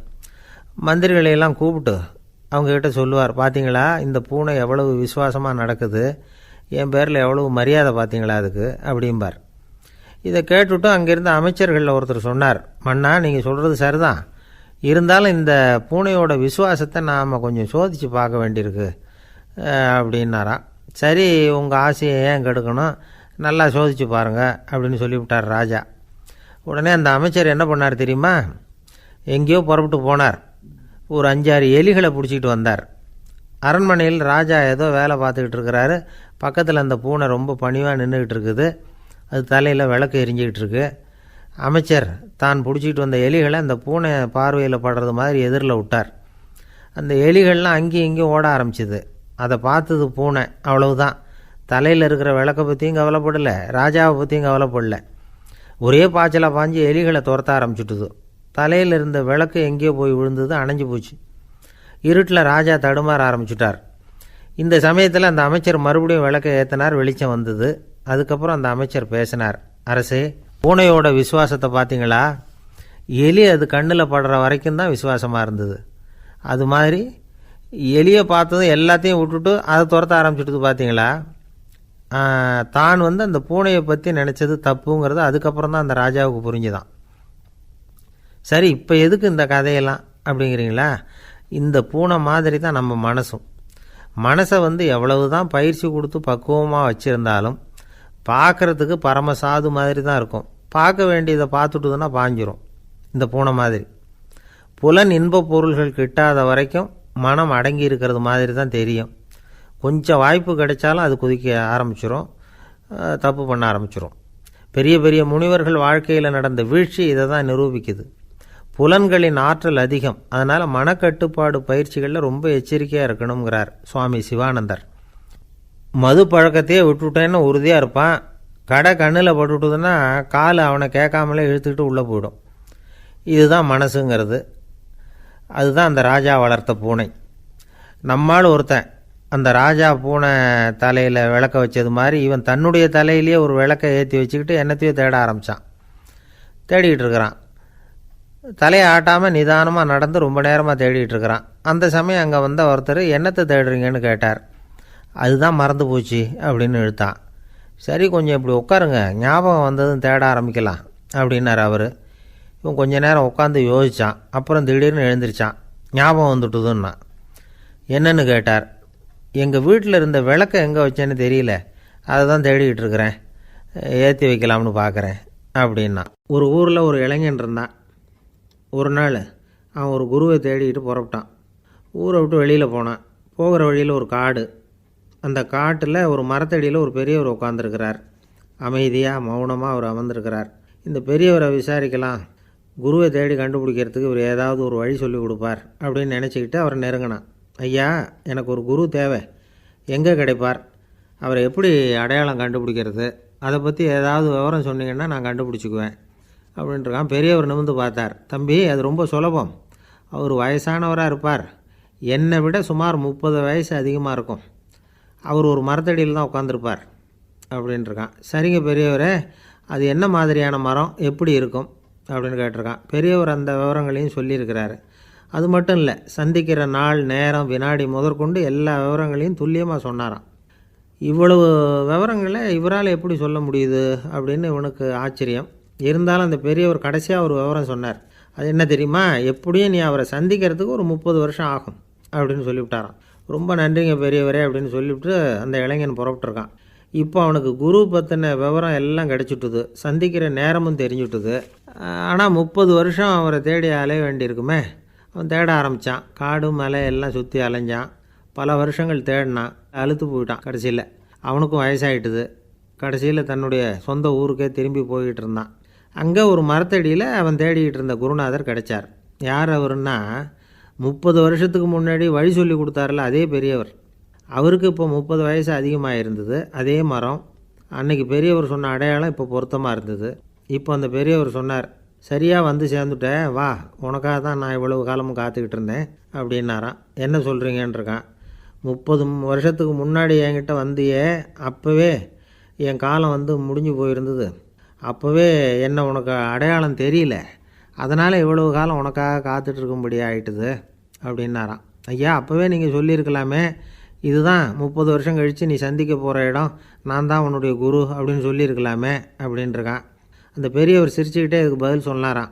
நான் எவ்வளவோ விவரமாக தான் சொன்னேன், நீ சரியாக புரிஞ்சிக்கல. காரணம், அப்போது நீ போதுமான அளவுக்கு பக்குவம் பெற்றிருக்கவில்லை. அதனால் புரியும் சக்தி இல்லாமல் போயிட்டுதப்போ 30 ஆண்டு காலம் நீ அலைஞ்சி தெரிஞ்சிருக்கிற. அது காரணமாக இப்போ உனக்கு அந்த பக்குவம் வந்துட்டுது. அதனால தான் அடையாளம் காண முடிஞ்சுது. நானே உன்னுடைய குரு அப்படின்னாராம். இதிலேருந்து என்ன தெரியுதுன்னா, ஆன்மீகத்தில் மாணவனாக சேர்றதுக்கு கூட ஒரு பக்குவத்தன்மை தேவைப்படுது. ஒரு பெரிய ஞானி, அவர்கிட்ட சீடனாக இருக்க ஒருத்தன் வந்தான், எதிரில் நின்னான். ஞானி அவனை வெகு நேரம் உற்று பார்த்தார். அப்புறம் சொன்னார், சீடனாக இருக்கிறது ரொம்ப சிரமம்னார். நான் தயாராக இருக்கிறேன்னா. அது இன்னமும் சிரமமாச்சே, இங்கே குருவாக இருக்கிறது மட்டுமே சுலபம் அப்படின்னாராம். அப்படின்னா நான் குருவாகவே ஆயிடுறேன் அப்படின்னானா. இது போலவே இந்த காலத்தில் கதை ஒன்று உண்டு. ஒரு பள்ளிக்கூடத்தில் வகுப்பு ஆசிரியர் மாணவனை திட்டிக்கிட்டு இருந்தார். டேய், நீ 100க்கு 10 மார்க்கு தான் வாங்கிக்கிட்டு இருக்க. இவ்வளவு மோசமாக நீ படித்தா கடைசியில் மாடு மேய்க்கிறது கூட லாய்க்கு இல்லாதவனா ஆகிடுவேன். அதுக்கப்புறம் என்ன செய்ய போகிறேன் அப்படின்னாராம். பையன் தலையை சொரிஞ்சிக்கிட்டே சொன்னானா, சார் அப்படின்னா ஒன்று செய்கிறேன் அப்படின்னானா. இவர் கேட்டிருக்கார், என்ன செய்ய போகிறேன்னு. வேறு என்ன சார், உங்களை மாதிரி ஒரு ஆசிரியர் ஆகிடுறேன் அப்படின்னானா. இமயமலை அடிவாரத்தில் ஒரு மடம். அங்கே ஒரு சன்னியாசி இருந்தார். அவர்கிட்ட ஒருத்தர் வந்தார். சுவாமி, ஆசையை உதற நினைக்கிறேன், முடியல, ஒட்டிக்கிட்டே வருது அப்படின்னாராம். இப்படி உட்கார, ஒரு கதை சொல்கிறேன் அப்படின்னு சொல்லி அவர் சொல்ல ஆரம்பித்தாராம். அவர் சொன்ன கதை என்னென்னா, ஒரு ஊரில் ஒரு ஆள் இருந்தான். அவன் பேர் குப்புசாமி. அவன்கிட்ட எப்பவும் ஒரு பழைய தொப்பி இருக்கும், விடவே மாட்டான். அதனால் அவனை எல்லோரும் தொப்பி சாமி அப்படின்னு தான் கூப்பிடுறது வழக்கம். ஒரு புது தொப்பி வாங்கிக்கப்படாதாப்பா அப்படின்னு நண்பர்கள்லாம் சொல்லி பார்த்தாங்க. பணத்துக்கு எங்கே போவேன் அப்படின்னு விட்டானா. பணம் வச்சுருக்கான், செலவு பண்ண மனசு வரல, மகா கஞ்சன். பழைய பாட்டில்கள்லாம் வாங்கி விற்றுக்கிட்டு இருந்தான். அப்படி ஒரு தடவை பழைய கண்ணாடி சாமான்களை ஏலத்தில் எடுத்தப்போ அதில் ஒரு அருமையான சென்ட்டு பாட்டில் கிடச்சிது.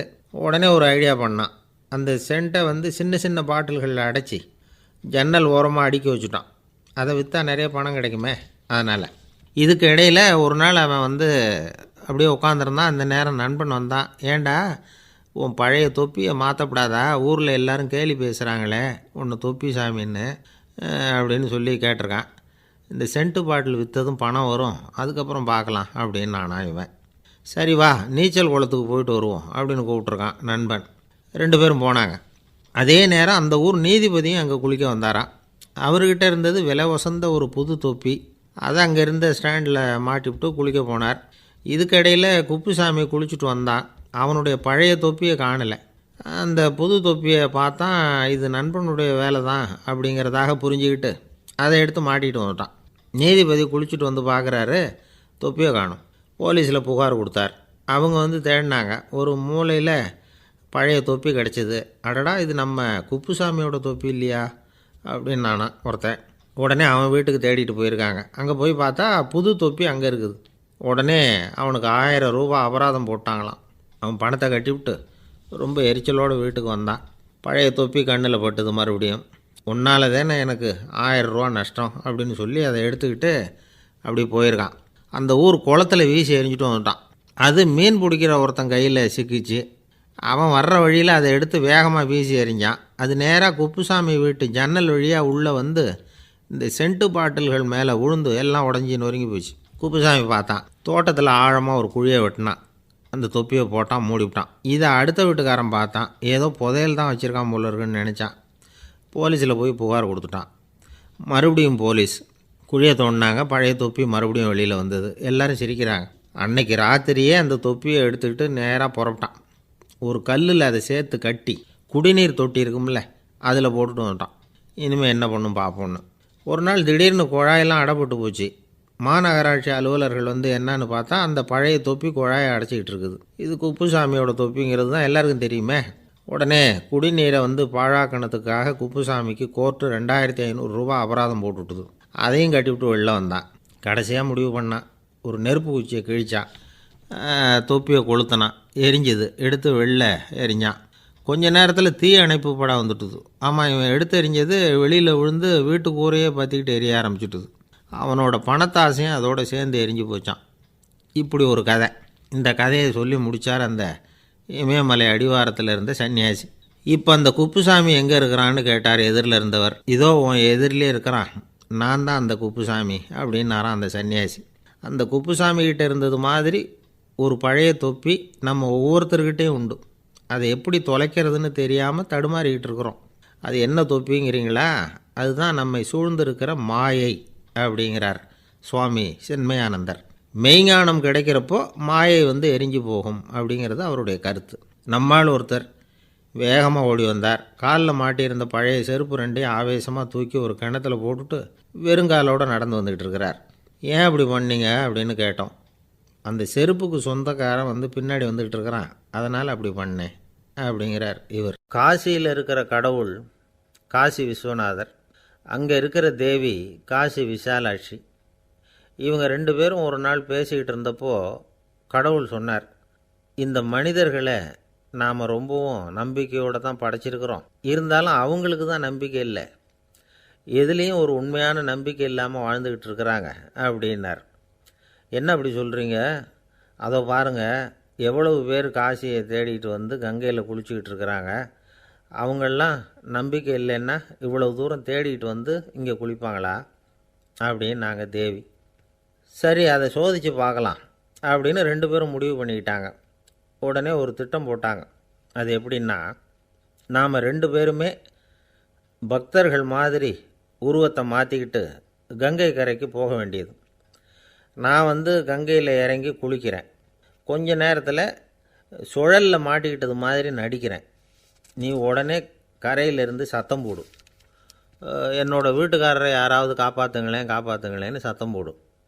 அதோடு இன்னொன்று சொல்லு, யாராவது ஒரு புண்ணிய ஆத்மா அவர்கிட்ட போய் அவருடைய முடியை பிடிச்சி இழுக்கணும், அப்படி ஒரு சாபம் இருக்குது எங்களுக்கு. புண்ணிய ஆத்மா, அதாவது எந்த பாவமும் செய்யாத இல்லாத ஒருத்தர் தான் அவரை காப்பாற்ற முடியும். அப்படிப்பட்டவங்க யாராவது வெள்ளத்தில் குதித்து என்னுடைய கணவரை காப்பாற்றுங்கோ அப்படின்னு நீ சத்தம் போடு, கூச்சல் போடு, என்ன நடக்குதுன்னு பார்க்கலாம் அப்படின்னார் கடவுள். சரின்னு சொல்லி 2 பேருமா சாதாரண பக்தர்கள் மாதிரி கங்கை கரைக்கு வந்து சேர்ந்தாங்க. அவர் இறங்கி குளித்தார். திட்டம் போட்டது மாதிரியே சுழலில் மாட்டிக்கிட்டது மாதிரி கத்துனார். கரையில் இருந்த அந்த அம்மா, ஐயோ என் கணவரை காப்பாற்றுங்களேன், யாராவது காப்பாற்றுங்களேன்னு கத்துனாங்க. பல பேர் ஓடி வந்தாங்க. உடனே இவங்க, பாவம் இல்லாத புண்ணிய ஆத்மா ஒருத்தரால் தான் என்னுடைய கணவர் காப்பாற்றப்படணுங்கிறது விதி, அப்படி ஒரு சாபம் இருக்குது, அதனால் புண்ணிய ஆத்மா யாராவது அவர்கிட்ட போய் அவர் முடியை பிடிச்சி தூக்குனா அவரை காப்பாற்றி போடலாம் அப்படின்னாங்க. இவங்க இப்படி சொன்னதும் எல்லோரும் திகைச்சு போய் நின்றுட்டாங்க. ஒவ்வொருத்தருக்கும் அவங்க செஞ்ச பாவம்லாம் ஒவ்வொன்றா ஞாபகத்துக்கு வர ஆரம்பிச்சுட்டுது. சரி, இதுக்கு நாம் லாயக்கு இல்லை அப்படின்னு சொல்லி ஒதுங்கி போக ஆரம்பிச்சிட்டாங்க எல்லாம். இந்த சமயத்தில் யாரோ ஒருத்தர் வேகமாக ஓடி வந்தார், ஆற்றுல குதித்தார், அவர்கிட்ட போனார், முடியை பிடிச்சார், தூக்கினார், அவரை காப்பாற்றி கரைக்கு கொண்டுட்டு வந்துட்டார். அப்படி காப்பாற்றின அந்த ஆளை இவங்க 2 பேரும் தனியாக கூப்பிட்டுக்கிட்டு ஒரு மண்டபத்துக்கு வந்துட்டாங்க. வந்து விசாரிக்கிறாங்க. நீ யாரப்பா அப்படின்னு கேட்குறாங்க. ஏதும் தெரியாத மாதிரி. நான் இந்த ஊர் அன்ன சத்திரத்தில் வேலை செய்கிற ஒரு சமையல்காரன் அப்படிங்கிறார். நீ வந்து கங்கையில் குளிக்கிறது உண்டான்னு கேட்டிருக்காங்க. நான் இந்த ஊர்லேயே தான் இருக்கிறேன், இருந்தாலும் தினமும் கங்கையில் குளிக்கிறதில்ல, எப்போவாவது ஒரு நாள் அங்கே குளிப்பேன் அப்படின்னார். கங்கையில் மூழ்கி எழுந்திரிச்சா பாவம்லாம் தொலையும்னு சொல்கிறாங்க. அப்படி இருக்கிறப்போ அங்கே இன்றைக்கி கங்கையில் குளிச்சுக்கிட்டு இருக்கிறவங்கெல்லாம் தங்களை வந்து புண்ணிய ஆத்மாவா நினைக்கல. கங்கையில் குளிக்காத நீ உன்னை வந்து புண்ணிய ஆத்மாவாக நினச்சி என்னை காப்பாற்ற வந்திருக்கிற, அது எப்படி அப்படின்னு கேட்டார். அதுக்கு அந்த ஆள் சொல்கிறான், கங்கையில் குதித்ததுக்கு அப்புறம் தானே உங்களை காப்பாற்ற போகிறோம், அப்படி குதிக்கும் பொழுது என்னுடைய பாவம்லாம் போயிருக்கும்ல, நான் புண்ணிய ஆத்மாவாக ஆயிருப்பேனே, அதனால தான் துணிஞ்சு வந்து உங்களை காப்பாற்றினேன் அப்படின்னா. கடவுளும் தேவியும் அவனுக்கு வந்து காட்சி கொடுத்தாங்களாம். இப்படி ஒரு கதை உண்டு. அதாவது கங்கையில் குளிச்சுக்கிட்டு இருக்கிறவங்களுக்கே தங்களுடைய பாவம் போகுங்கிற நம்பிக்கை பரிபூர்ணமாக இல்லை, குளிக்காத ஒருத்தனுக்கு அந்த நம்பிக்கை இருந்தது. அதனால் அவனால் கடவுளை பார்க்க முடிஞ்சது. கடவுளை வந்து நாமளும் பார்க்க முடியுமா முடியாதா அப்படிங்கிற குழப்பம்லாம் நமக்கு வேண்டியதில்லை. நம்பிக்கையோடு வாழணுங்கிற உண்மையை மட்டும் இந்த கதையிலேருந்து புரிஞ்சுக்கிட்டால் போதும். ஏன்னா இந்த கதையை கேட்டுட்டு ஒரு நண்பன் குதர்க்கமாக ஒரு கேள்வி கேட்டான். ஏன் சார், கங்கையில் குளித்தா பாவம் போயிடும்னு சொல்கிறீங்களே, நான் எனக்கு வேண்டாத ஒருத்தனை அழைச்சிட்டு போய் கங்கையிலேயே தள்ளி விட்டுட்டு அதுக்கப்புறம் அங்கேயே முழுக்க போட்டுட்டு நான் செஞ்ச பாவத்தை வந்து அதுலேயே கழுவி விட்டுட்டு மறுபடியும் உங்ககிட்ட வந்துடுறேன்னு வச்சுக்கோங்க, நீங்கள் என்னை வந்து புண்ணிய ஆத்மான்னு ஏற்றுக்குவீங்களா அப்படிங்கிறான். ஆள் கொஞ்சம் ஆசைந்தான், நம்மளே அங்கே அழைச்சிட்டு போனாலும் போயிடுவான். ஒரு ராஜா இருந்தார். நாடு பூராவும் நிறைய மரங்களை நட்டு வளர்க்கணுங்கிறது அவரோட ஆசை. தானே அதுக்கு முன்மாதிரியாக இருக்கணும்னு நினச்சார். அரண்மனையை சுற்றி மரங்களை நட்டு வளர்த்தார். இதை பார்த்துட்டு ஜனங்களும் அவங்கவுங்க வீட்டை சுற்றி மரக்கன்றுகளை நட்டு வளர்த்தாங்க. கொஞ்ச காலத்தில் ஊர் பூரா பசுமையாக மாறிச்சு. எல்லாருக்கும் சந்தோஷமாக இருந்தது. இது ஒரு பக்கம் இருக்கட்டும். இப்போ நான் சொல்ல போகிற கதை வேறு. அதாவது அந்த ராஜா ஒரு நாள் தன்னுடைய அரண்மனையை சுற்றி இருக்கிற விதவிதமான மரங்களை எல்லாம் போய் பார்த்தார். எப்படி இருக்கிறீங்க அப்படின்னு ஒவ்வொரு மரத்துக்கிட்டையும் விசாரித்தாராம். எந்த மரமும் சந்தோஷமாக இருக்கிறதா தெரியல. அது அதுக்கும் மனசில் ஒரு குறை. முதல்ல ஆலமரத்துக்கிட்ட போனார். அது சொல்லிச்சு, மண்ணா நான் நல்லா பெருசாக வளர்ந்துருக்கிறேன், அடர்த்தியாக இருக்கிறேன், கிளையெல்லாம் 4 பக்கமும் நல்லா படர்ந்து தான் இருக்குது, இருந்தாலும் எந்த பிரயோஜனமும் இருக்கிறதா தெரியல எனக்கு. என்னுடைய பழம்லாம் ரொம்ப சின்னதாக இருக்குது, என் கண்ணுக்கு சரியாக புலப்பட மாட்டேங்குது. நான் இருக்கிற சைஸுக்கு என்னுடைய கிளையில் இருக்கிற பழம்லாம் எவ்வளோ பெருசாக இருக்கணும், அது இத்தினூண்டு இருக்கிறது எனக்கு பெரிய அவமானமாக இருக்குது. இப்படி இங்கே நின்றுக்கிட்டு இருக்கிறதே ரொம்ப கூச்சமாக இருக்குது. ஒரு நல்ல புயல் வந்ததுன்னா பேசாமல் சாஞ்சு விடலாமான்னு பார்க்குறேன் அப்படின்னு புலம்புது ஆலமரம். சரி இருக்கட்டும்னு நினச்சிக்கிட்டு ராஜா அடுத்தபடியாக ஒரு அத்தி மரத்துக்கிட்ட போனார். அதுவும் புலம்ப ஆரம்பிச்சுட்டுது. நான் கூட பெரிய மரம்தான், இல்லை இலையெல்லாம் அழகாக தான் இருக்குது, பழம் அழகாக இருக்குது, இருந்தாலும் உள்ள விஷயம் இல்லையே, அத்தி பழத்தை புட்டு பார்த்தா அத்தனையும் சொத்தை அப்படின்னு பழமொழியே உண்டாயிட்டுதே. இப்படி ஒரு கெட்ட பேரோடு நான் இருக்கணுமா அப்படின்னு புலம்புது அது. சரி இது இருக்கட்டும் அப்படின்னு சொல்லி அடுத்தபடியாக வேப்ப மரத்துக்கிட்ட போனார். அது தன்னுடைய வேதனையை வெளியிட்டது. எனக்கு எவ்வளவோ மருத்துவ குணங்கள்லாம் இருக்கிறதா சொல்லிக்கிறாங்க, இருந்தாலும் என்ன பிரயோஜனம், என்னுடைய பழத்தை மனிதர்கள் யாரும் விரும்பி சாப்பிட்றது இல்லையே அப்படின்னுது. ராஜா அடுத்தாப்புல இருந்த ஒரு பனை மரத்துக்கிட்ட போனார். நான் நல்லா உயரமாக தான் வளர்ந்துருக்கிறேன், மற்ற மரங்கள்லாம் என்னை அண்ணாந்து தான் பார்க்கணும், இருந்தாலும் என்கிட்ட நிழலுக்காக யாரும் ஒதுங்கிறது இல்லையே அப்படின்னுது.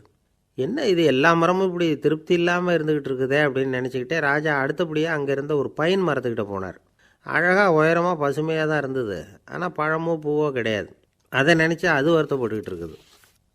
ஓக் மரம் அது ஒன்று நின்றுட்டு இருந்தது. அது என்ன சொல்லிச்சுன்னா, இலையுதிர் காலத்தில் என் மேலே இருக்கிற எல்லா இலைகளும் உதிர்ந்து போடுது, முடி கொட்டின மனிதர்கள் மாதிரி மொட்டையாக நான் நிற்க வேண்டியிருக்குது, என்ன வாழ்க்கை இது அப்படின்னு சொல்லி அழுத்துக்கிட்டது. சரி புளிய மரம் என்ன சொல்லுது பார்ப்போம்னு அதுக்கிட்ட போனால், என்னுடைய நிழலில் யாருமே தங்க மாட்டாங்க, உடம்புக்கு சூடுன்னு ஒதுங்கி போயிடுவாங்க, அடிமரத்தை பார்த்திங்கன்னா பட்டையெல்லாம் உறிஞ்சி பார்க்குறதுக்கே கேவலமாக இருப்பேன் அப்படின்னுது அது. முருங்கை மரம் என்ன சொல்லிச்சு தெரியுமா, என்னுடைய இலை காயெல்லாம் சாப்பிட்றவங்களுக்கு சத்து கொடுக்கறது வாசம்தான், ஆனால் என் உடம்புல சத்தே கிடையாது, கொஞ்சம் வேகமாக காற்று அடிச்சதுன்னா முறிஞ்சி விழுந்துடுறேன், என்ன வாழ்க்கை இது அப்படின்னு சொல்லி அது வருத்தப்பட்டது. ராஜா யோசனை பண்ணார், என்ன இது மரங்கள் பூமியின் வரங்கள்னு சொல்கிறோம், மழை பெய்யறதுக்கு அதுதான் காரணம், பூமி செழிப்பாக இருக்கிறதுக்கும் அதுதான் காரணம், வீடு கட்டுறதுக்கு மரம், நாற்காலி செய்ய உபயோகப்படுத்துறதுக்கும் அதுதான் உபயோகப்படுது, மனுஷனுக்கு வேண்டிய ஆகாரங்களையும் கொடுக்குது, இப்படிலாம் இருந்தும் எல்லா மரமும் நிம்மதி இல்லாமல் இருந்துக்கிட்டு இருக்குதே அப்படின்னு நினச்சார். அப்போது அங்கே இருந்த ஒரு மகிழ மரம் அவர் கண்ணில் பட்டுது. அந்த மரம் மட்டும் கொஞ்சம் நிம்மதியாக மகிழ்ச்சியாக இருக்கிறது மாதிரி தெரிஞ்சுது. உடனே ராஜா அதுக்கிட்ட போனார். உனக்கு மனசில் எதுவும் குறை இல்லையான்னு கேட்டார். இல்லை நான் சந்தோஷமாக தான் இருக்கேன்னு அந்த மகிழ மரம். அப்படியான்னு ஆச்சரியமாக கேட்டார் ராஜா. ஆமாம் மன்னா, இந்த இடத்துல நீங்கள் ஒரு முருங்கை மரத்தையோ வேப்ப மரத்தையோ கூட நட்டிருக்கலாம், ஆனால் இந்த இடத்துல நடுறதுக்கு என்ன தேர்ந்தெடுத்துருக்குறீங்க, அதுவே எனக்கு பெருமை, அதுவே எனக்கு திருப்தி அப்படின்னு தான் மகிழ மரம். மகிழ மரம் சாதாரணமாக தான் இருக்கும், இளம் மஞ்சள் நிறத்தில் பூக்கள், அது காய்ந்தும் மனம் வீசும். மகிழ மரம் மாதிரி மன திருப்தியோடு வாழறதுக்கு நாம் கற்றுக்கணுமா. நாம் இந்த உலகத்தில் ஒரு நாயாவோ நரியாவோ கூட பிறந்திருக்கலாம், மனுஷனாக பிறந்திருக்கிறோம், அதுவே பெருமை தானே. இந்த நிறைவு தான் மகிழ்ச்சியின் ரகசியம். ஒரு பையன் அப்பா கிட்ட போய், அப்பா நீங்கள் இந்த உலகத்தில் ஒரு மனுஷனாக பிறந்தது என்னோட அதிர்ஷ்டம் நானா. ஏண்டா அப்படி சொல்கிறேன்னு இருக்கார் அப்பா. நீங்கள் ஒரு கரடியாக பிறந்திருந்தா இந்நேரம் நானும் ஒரு கரடி குட்டியாக தானே இருந்திருப்பேன் அப்படின்னு நானா பையன். இந்த உலகத்தில் நாம் நல்லபடியாக இருக்கணும்னா அதுக்கு முக்கியமாக தேவைப்படுறது 2. ஒன்று செல்வம், இன்னொன்று அறிவு. சரி இது 2ல் சிறந்தது எது அப்படின்னு ஒரு கேள்வி கேட்டால் என்ன பதில் சொல்கிறது? இதே கேள்வியை ஹஸ்ரத் அலி அவர்கள்கிட்ட கேட்டாங்களாம். அவர் ஒரு பெரிய அறிஞர். கேள்வி கேட்டவங்களும் சாதாரண ஆட்கள் இல்லை, இவங்களும் அறிஞர்கள். ஒரு நாள் ஹஸ்ரத் அலி அவர்கள்கிட்ட 10 அறிஞர்கள் வந்தாங்களாம்.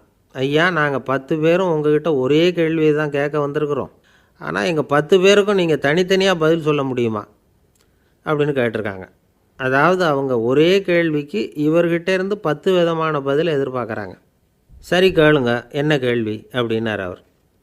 அப்போ தான் அவங்க கேட்டாங்களாம், செல்வம் அறிவு இது ரெண்டில் சிறந்தது எது? இதுதான் கேள்வி. ஹஸ்ரத் அலி என்ன பண்ணார் தெரியுமா?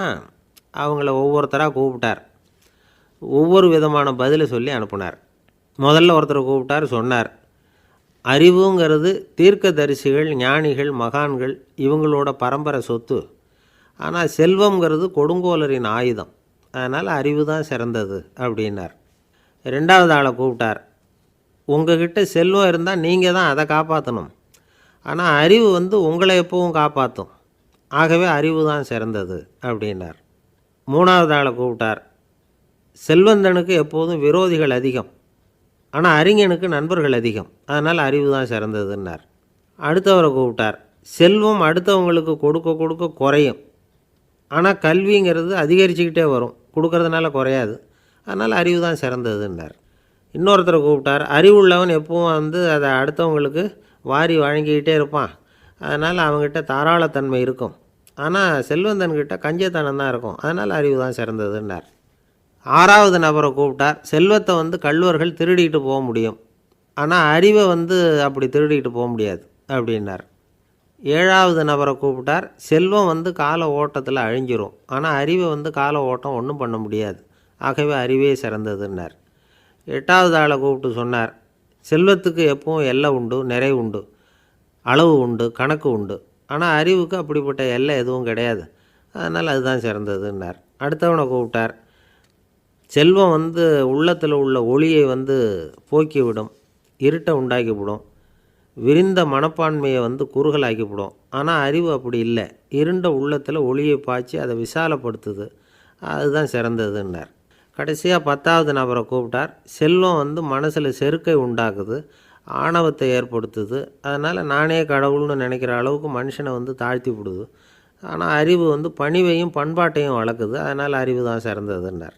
ஆக இப்படி 10 பேருக்கும் 10 விதமாக பதில் சொன்னது மூலமாக ஹஸ்ரத் அலி அவர்கள் அறிவு தான் செல்வத்தை விட சிறந்தது அப்படிங்கிறதுக்கு 10 காரணங்களை சுட்டி காட்டியிருக்கார்.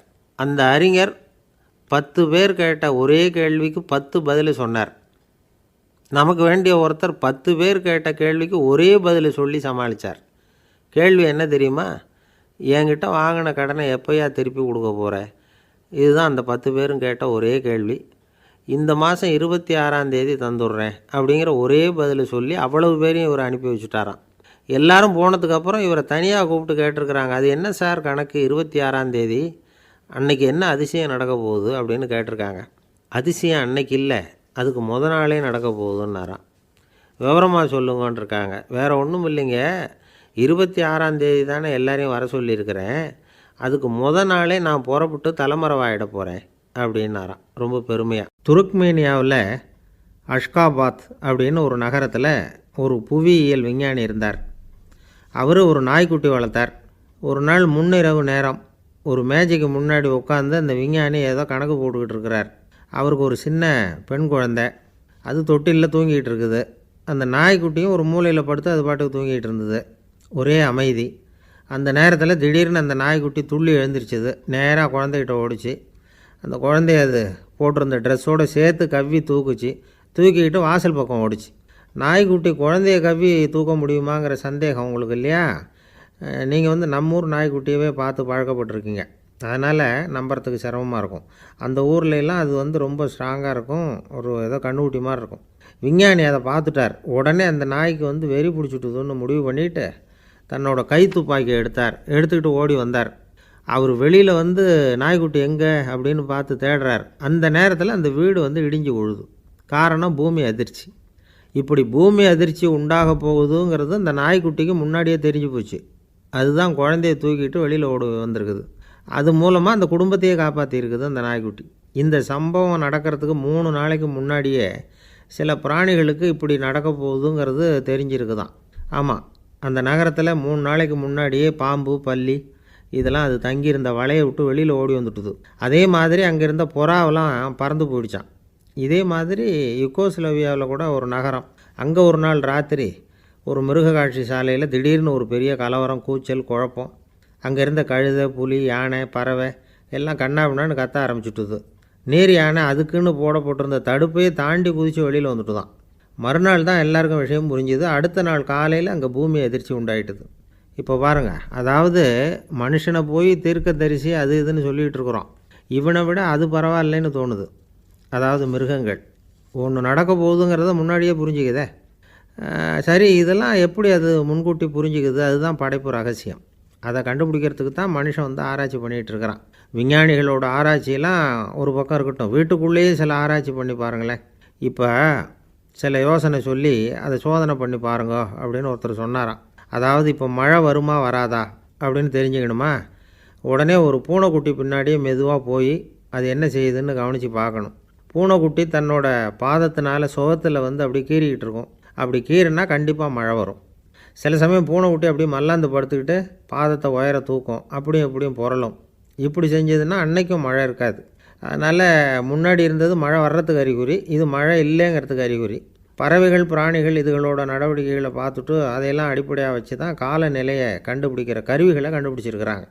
வாத்து இருக்குல்ல, சில சமயம் தன்னோட அழகை தன்னோட இறகுகளில் அப்படியே புதைச்சிக்கும். அப்படி செஞ்சால் குளிர்காலம் வரப்போகுதுன்னு அர்த்தம். பருவநிலை குளிராக மாறப்போகுதுங்கிறதுக்கு இதுதான் அறிகுறி. சிட்டுக்குருவி இருக்குதுல்ல, அதெல்லாம் புழுதியில் உழுந்து புரளும், சிறகுகளை வந்து படபடன்னு அடிச்சுக்கும். அப்படி செஞ்சால் மழை வரப்போகுதுன்னு அர்த்தம். ஒன்று மட்டும் நாம் நல்லா தெரிஞ்சுக்கணும், இயற்கையின் சீற்றம்னு சொல்கிறோம் இல்லையா, இயற்கை ஏன் நம்ம மேலே கோவப்படுது? இயற்கையை நாம் அனுசரித்து போகிறதில்ல, அதனால் கோவப்படுது. காடுகளை அழிக்கப்படாது, விலங்குகளை கொல்லக்கூடாது, இயற்கை ஏற்படுத்தி வச்சுருக்கிற சமநிலையை கெடுக்கக்கூடாது. அதை புரிஞ்சுக்கிட்டு வாழ்ந்தோம்னா பூமியும் நடுங்காது, நாமளும் நடுங்க வேண்டிய அவசியம் இருக்காது. ஒருத்தர் இருந்தார், சாராய கடைக்கு போனாராம், நிறைய சாப்பிட்டார். அப்புறம் சொன்னார், இது ரொம்ப அற்புதமான சரக்கு போல் இருக்குது, உள்ளே போன உடனே இந்த பூமியே நடுங்கிறது மாதிரி இருக்குது எனக்கு அப்படின்னாராம். இதுக்கு கடைக்காரர் சொல்லியிருக்கார், நீங்கள் சாப்பிட்டது வெறும் பச்சை தண்ணி தாங்க, இப்போ ஏற்பட்டிருக்கிறது நிஜம் பூமி அதிர்ச்சி அப்படின்னாராம். ஒரு ஊரில் ஒரு ராஜா இருந்தார். அந்த ராஜாவுக்கு ஒரு மந்திரி. ராஜா ரொம்ப நியாயமானவர், நேர்மையானவர், கண்டிப்பானவர். தப்பு செய்கிறது யாராக இருந்தாலும் தண்டனை கொடுப்பார். வேண்டியவங்களுக்கு ஒரு நியாயம், வேண்டாதவங்களுக்கு ஒரு நியாயங்கிறதெல்லாம் அவர்கிட்ட கிடையாது. ஒரு சமயம் அரசவையில் அந்த அமைச்சரே வந்து விதிமுறைகளுக்கு புறம்பாக ஏதோ நடந்துக்கிட்டு இருக்கார். மன்னருக்கு கோபம் வந்துட்டுது. உடனே அந்த அமைச்சரை கிட்டத்தில் கூப்பிட்டு அவர் கன்னத்தில் ஓங்கி ஒரு அறை கொடுத்துட்டாராம். உடனே அந்த அமைச்சர் என்ன பண்ணார் தெரியுமா, நேராக போனார், அங்கே நின்றுக்கிட்டு இருந்த இன்னொருத்தர் கன்னத்தில் ஓங்கி அரைஞ்சார். அறை வாங்கினவர் திகைச்சு போயிட்டார். இவர் ஏன் நம்மளை வந்து அரைகிறார் அப்படின்னு யோசனை பண்ணார். மன்னரும் திகைச்சு போயிட்டார். நாம் இவர் அரைஞ்சா அதுக்காக இவர் போய் இன்னொருத்தரை அரையணுமா அப்படின்னு யோசனை பண்ணார். இவருக்கு என்ன பைத்தியமானு கூட நினைக்க ஆரம்பிச்சிட்டார். ஆனால் என்ன ஆச்சுன்னா, அப்புறம் அமைச்சர் அவர் கவனிச்சிக்கிட்டு இருந்தாரா, அவர் இன்னொருத்தரை அரைஞ்சார் இல்லையா, அந்த அறை வாங்கின ஆசாமியை பார்த்து கத்திக்கிட்டு இருந்தார். யார்? அமைச்சர். ஏன்பா என்கிட்ட அறையை வாங்கிக்கிட்டு இப்படி விவரம் இல்லாமல் நின்றுக்கிட்டு இருக்கிறியே, நான் உனக்கு கொடுத்ததை நீ வேறு யாருக்கிட்டையாவது கொடுத்துரு அப்படின்னார். உடனே அந்த ஆள் பார்த்தான், தனக்கு அடுத்தபடியாக நின்றுக்கிட்டு இருந்தவனை ஓங்கி ஒரு அறை அரைஞ்சான். அவன் கன்னத்தை தடவிட்டே யோசனை பண்ணான். இது ஏதோ புரிஞ்சுக்கிட்ட மாதிரி அடுத்தாப்பில் நின்றுக்கிட்டு இருந்தவனை அரைஞ்சான். இப்படி இந்த அறை வந்து மாறி மாறி போய்கிட்டே இருக்குது. ஊர் பூரா பிரயாணம் பண்ண ஆரம்பிச்சுட்டுது. அன்றைக்கி ராத்திரி அந்த ராஜா படுக்கிறதுக்காக போனார். அந்த நேரம் பார்த்து அவர் கன்னத்தில் பலார்னு ஒரு அறை விழுந்தது. நம்மளே அரையிறது யார் அப்படின்னு அதிர்ச்சியோட மன்னர் திரும்பி பார்க்குறாரு. அரைஞ்சது அவரோட மனைவி. என்னாச்சு உனக்குன்னு கத்துனார் ராஜா. உங்களுக்கு தெரியாதா, ஊர் பூரா ஒருத்தர் மாற்றி ஒருத்தர் மூலமாக இந்த அறை வந்து பிரயாணம் பண்ணிட்டு வருது அப்படின்னாங்க அந்த அம்மா. அப்படின்னா ஆரம்பித்த இடத்துக்கே வந்துட்டுதா அப்படின்னாராம் மன்னர். என்ன சொல்கிறீங்கன்னு கேட்டிருக்காங்க. இவர் விவரத்தை சொன்னாராம். அப்படின்னா நீங்கள் ஆரம்பித்து வச்ச இந்த விளையாட்டை நான் முடிச்சு வச்சுட்டேன் அப்படின்னாங்களாம் அந்த அம்மா. மறுநாள் காலை மறுபடியும் அரசவை கூடிச்சு அந்த அமைச்சர் மன்னரை பார்த்து கேட்டார், என்ன மகாராஜா, என்கிட்ட கொடுத்ததை திருப்பி வாங்கிட்டீங்களா அப்படின்னாராம். இப்படி நடக்கும்னு நான் எதிர்பார்க்கவே இல்லைன்னார் மன்னர். ஆனால் நான் எதிர்பார்த்தேன், அது எங்கே போயிட போகுது, ஊர் பூரா சுற்றி கடைசியில் உங்ககிட்ட தான் வந்து சேரும் அப்படிங்கிறது எனக்கு தெரியும் அப்படின்னாராம் அமைச்சர். இந்த கதை வந்து வேடிக்கையாக இருந்தால் கூட இதில் உள்ள கருத்து முக்கியமானது.